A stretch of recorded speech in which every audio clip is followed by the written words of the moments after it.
Hello and welcome to another edition of Sega Sundays. My name is Justin Towell, aka Cat Gone Crazy. Today we are playing a rarity in Dreamcast's PAL library, and that is Gunbird 2. This is by Capcom. This is a genuine retail copy of the game, and quite rare these days. Cost me quite a lot of money when I bought it last year. I forget exactly how much. I don't think the receipt's in there. No, it's not. Probably about, I want to say 38. But I remember seeing it on the shop shelves back when it was 30 and brand new, and I didn't know what it was, and I passed it up. And how I wish I hadn't, because it's right up my street. Everything I love about retro gaming is here. It's silky smooth, 60 frames a second update. It's got gorgeous sprite work, animation, great music, really good action, great score system. And I'm playing it as authentically as I can, and by that I mean two things. One, I've got the official Sega Dreamcast arcade stick here, which has got a good reputation for being very good indeed. But I've also got my monitor on its side. Now you're currently seeing it in landscape, right? So if I just go here, we've got original 1, which crops the screen in so that it does scroll, but it only scrolls like this and you move around within it.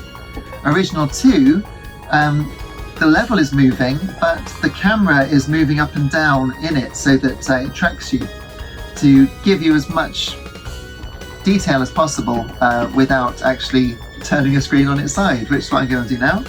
So if I press this, it's on its side, so lovely. And now we can play it as it was intended to be played, which is in Tate mode, as Evercade fans will know, means on its side.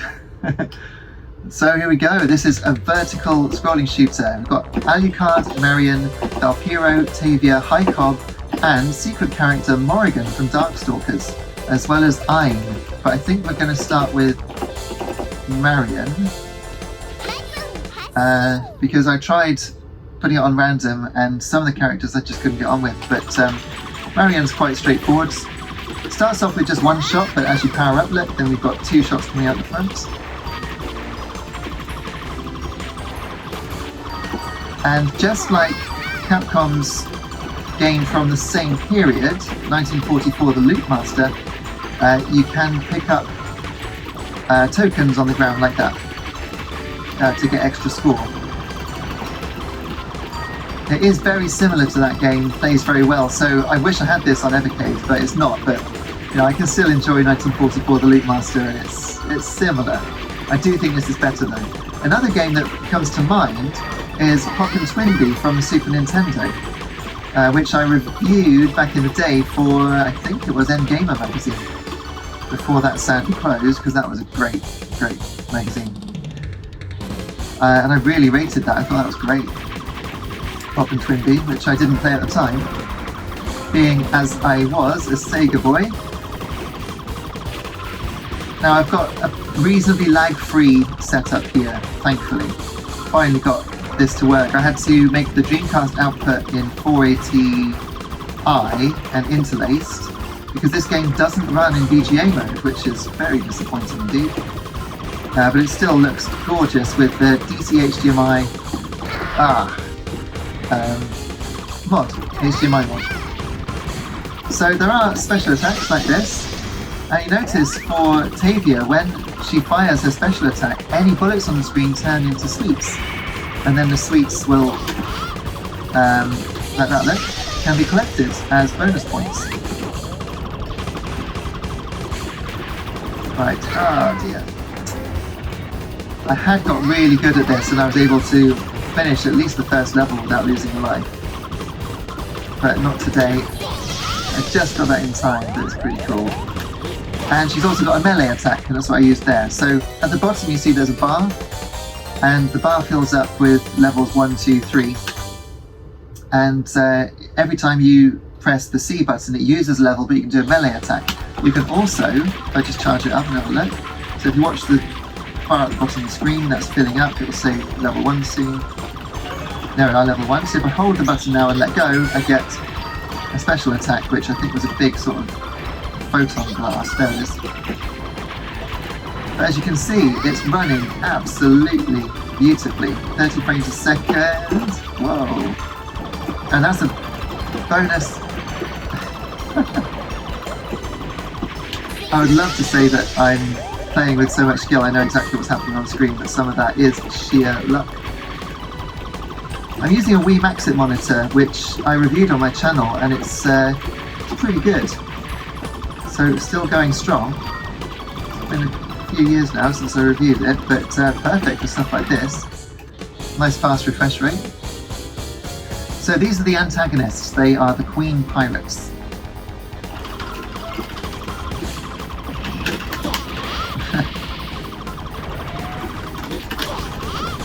Go. Whoa. It said nice bomb because I used it at the right time to be able to survive that, but it's still going.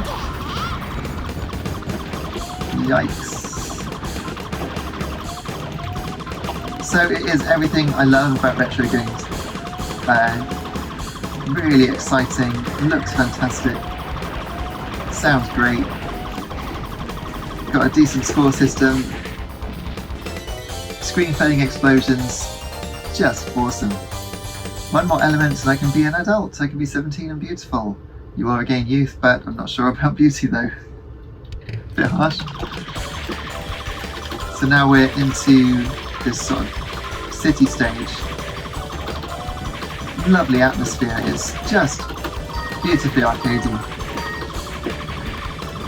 So it is reminiscent of Batsugan, I must say. From what I played of that on Evercade. I'm trying to think what my favourite vertical shooter is. I always used to say Radiant Silvergun, which we featured here on Sega Sundays. I'm going to...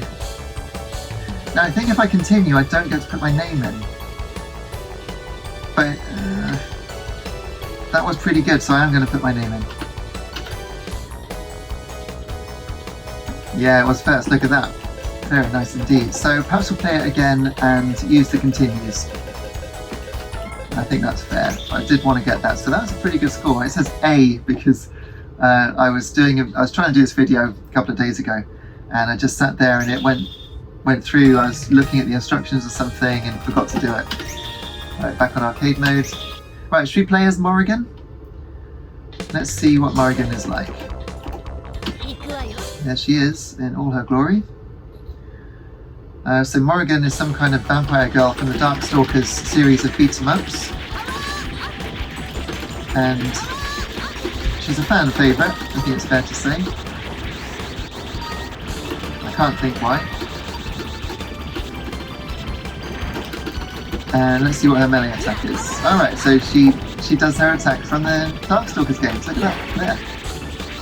That's cool.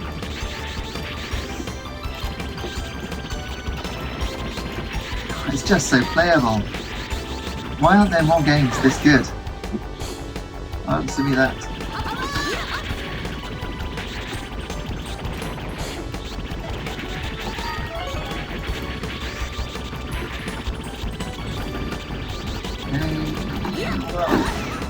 Oh dear, okay, so I lost lives already.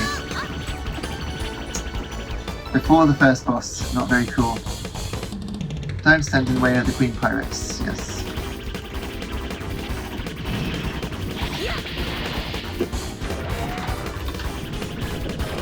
So the bar wasn't full there, so I went to press the melee button, it wasn't there. I will just continue with Morrigan though and try. Haven't done the power-up move. There it is. Oh, that's interesting. I wonder what that's doing. A lot of damage apparently. And she's also got her special move, which I'll do. Oh, should have done it then. Let's try it now. Here we go. Now, why is that she's fired? I couldn't really make it out. Anyway, there is a variety, or there are a variety of difficulty modes, and I think I was able to finish the game on easy. I did get good enough to do that, but not on normal. So the artwork actually gets cut off if you play in the other view modes.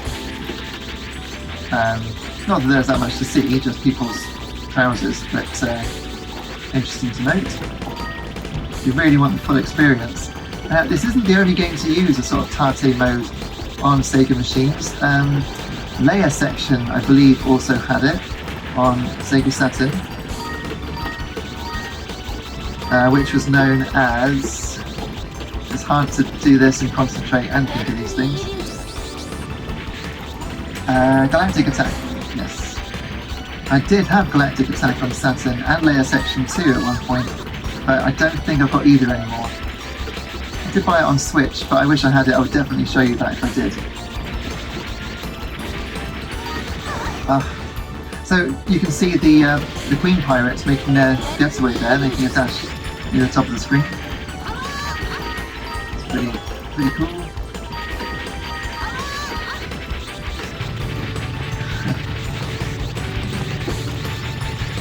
Just so playable, absolutely perfectly playable. She hates that it's gone, but what's gone?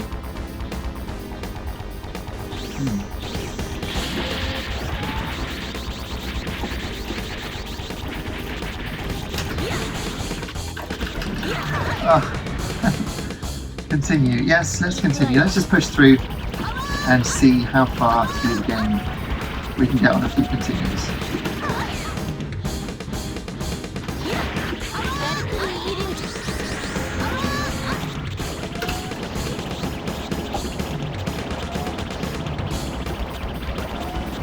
So the collision detection, very much like Radiant Silver Gun, is actually quite forgiving.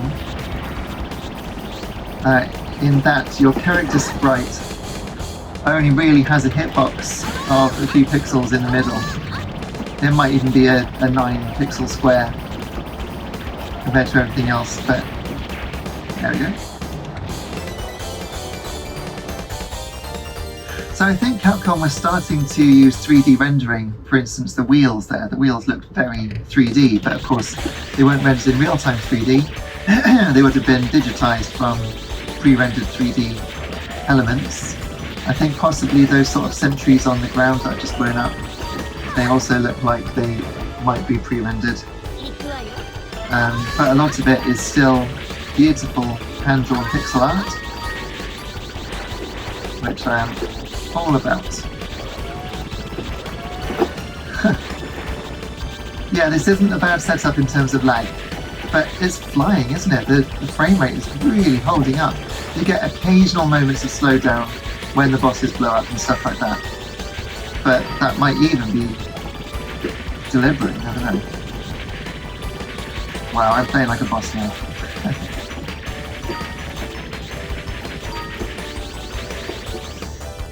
How did I survive that? Okay, I think I'll probably just keep playing with these lives until they're gone and then call it a day. I think we've seen plenty of this game.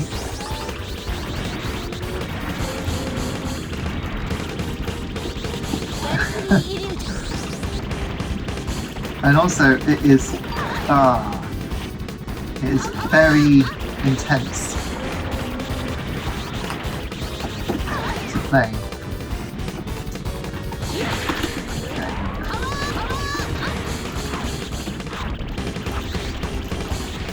Oh, how you meant to avoid those? Wow. Oh, that's game over, isn't it? Yep. One more go. Sign of a good game. One more go. Wow. Okay, so that is proper bullet hell. And the frame rate is just not flinching. Unlike me, I'm flinching a lot. There we go.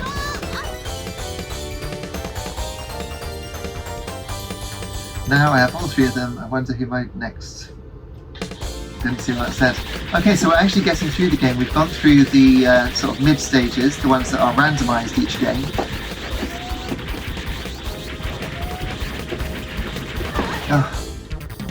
I'm finding it difficult to play with the arcade stick. I actually do better with the Dreamcast pad, but I'm enjoying it. It's just something about pushing buttons. I do think that's actually what video game or classic video games boils down to. Pushing a button and watching something cool happen on the screen. And modern games forget that. Sure, you have to push buttons to play them, but it's just not the same. Okay. Yeah, it's just a joy to play. I think something's going to come through those clouds. Maybe not.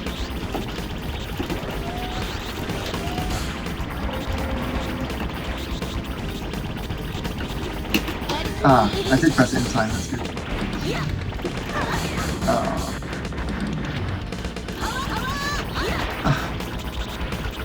I mean, it's very intense, look at it. I think it's unlimited continues, so of course in the arcades this would have cost me about 10 quid already. Although maybe when this came out, it wouldn't have been £1 a go. £1 a go was introduced with stuff like Sega Rally Championship. Before that, arcade games were 10 pence. I know famously in the 80s it was a quarter to play an arcade machine in the US, but in the UK, I remember playing Mr. Do and stuff like that in the 80s with 10 pence pieces.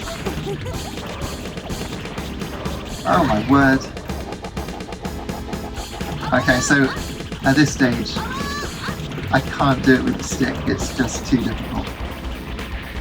I'll persevere. So on 1-4, and I don't know if that means that it loops round again. When I got this, I really got into it, but I haven't played it much since, because it involves getting the Dreamcast out, and obviously I've got work to do. Ah, there's the bonus thing again. But it's somehow gone. Ah, so with this one I think you have to start again, is that right?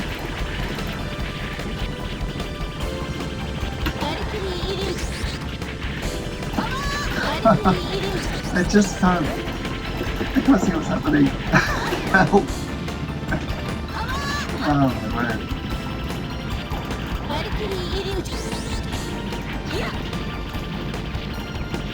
So yeah, if you get up close, you can use your melee attacks for some real damage like that. But yeah, it's just too difficult. So I'll just get to the end of this level. See the boss. Oh no, we're starting again, so it might not get to the end. Okay. This will be the last one then. As I would say to my mum and dad when I was younger. Last go, just one more go. No, can't do it. So let me know in the comments, are you any good at this game? I did get past this, but only on easy difficulty. I do know that.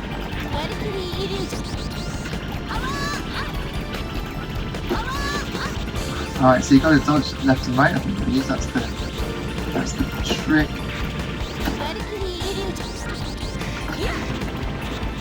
Oh, those, did you see those orbs? Right, that's it. I think I'm done. I'm absolutely bewildered by what I've just seen. I mean, that's so intense. So thanks for sticking with it for that long. I mean, the video is quite short, but I feel like I've been playing it for an hour. Yeah, so you only get to put in your score for the last one that you do. So I'm glad that I did stop just now and put that in, because that's a pretty decent score. Shall we just try, before we end it, let's just try putting it the right way up. I don't want to lean it against my monitor really, that's okay. Okay, so let's just try it on original 2 mode. And perhaps we could try the other secret character. Who have we got here? So it's Morrigan and Aim.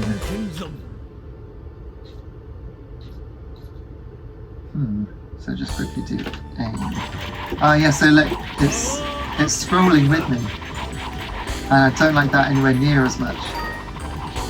So Aim's got a sort of slash attack. I'm just going to charge up. And this is his charged attack. Oh, a vertical slice, very nice. And his big special is... I don't know what to make of that. That was quite remarkable.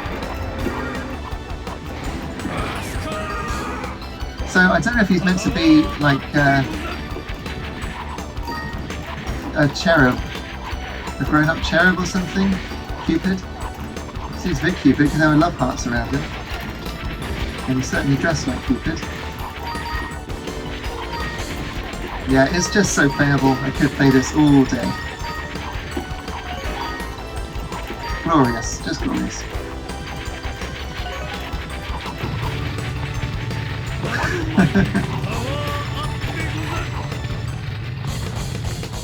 Okay.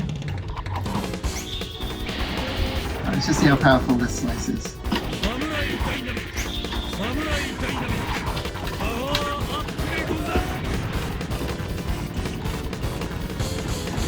So yes, let me know what you think of Gunbird 2 in the comments. Thank you very much for watching, and check out the playlist for other Sega Sundays games. If you feel like buying me a coffee, you can do so with the Super Thanks button. I'd be very grateful, but don't feel obliged.